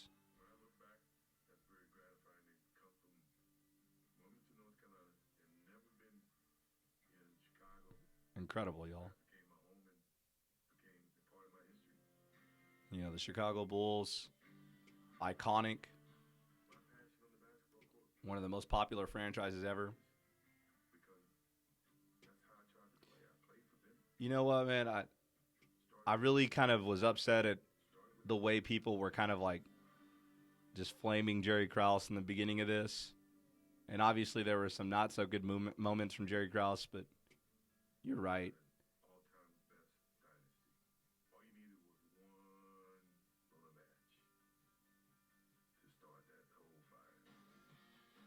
And, you know, that's tough. Because you know that Krause would have been, you know, I don't care who you are, man. You're always thrilled to hear people be happy for what you helped people accomplish or the role that you played. This is just a montage of all the awesome Bulls 90s moments. Scotty dunking on Patrick Ewing. Phil Jackson looking like he's not 78 years old. Michael Jordan going between his legs, dancing in front of Larry Bird and then going past him. Oh, man. Iconic moments, y'all. The shrug, the flu game. My favorite moment of MJ is him crying with the trophy for number 4. That's my favorite moment, man. I swear, if I ever win a title, man, that's probably what I'll be, man. I'll probably be crying. Woo! What a series. Guys, it's been a pleasure.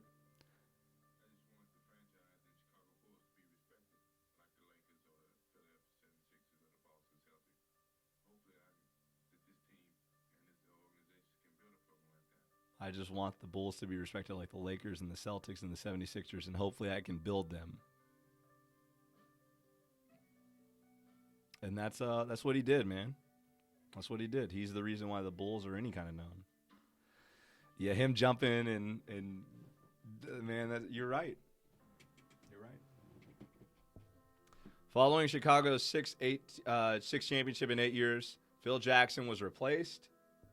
Michael Jordan went back into retirement. Scottie Pippen was traded. I believe he went to the Pacers. Excuse me, the Blazers. Dennis Rodman ended up getting released. Steve Kerr was traded. So basically, the whole nucleus of the Bulls was basically gone. And they had to be tasked with rebuilding. What a series, y'all. As we close this out, I can't thank you guys enough for joining us tonight. What a great series. I enjoyed every single moment of these episodes. What a great team.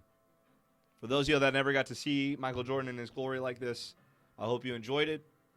I wish we could have brought you the live image of this as we watched it together, but like I said, I don't want to get sued or taken off of YouTube. But thank you guys so much for joining us. And if you guys want to hear any more talk about The Last Dance, best believe we will be talking about it on our podcast next Saturday, 4:30 Central Time, p.m., obviously. But we also have clips about Tony Kukoc on our YouTube channel as well. But like I said, thank you guys so much for joining us and look forward to more live events as sports starts to basically restart. Thank you guys again. Rest in peace, Jerry Krause. Among the many lives that were lost throughout the entirety of this amazing series. And I hope that you have a great rest of your day. Thank you guys for joining us.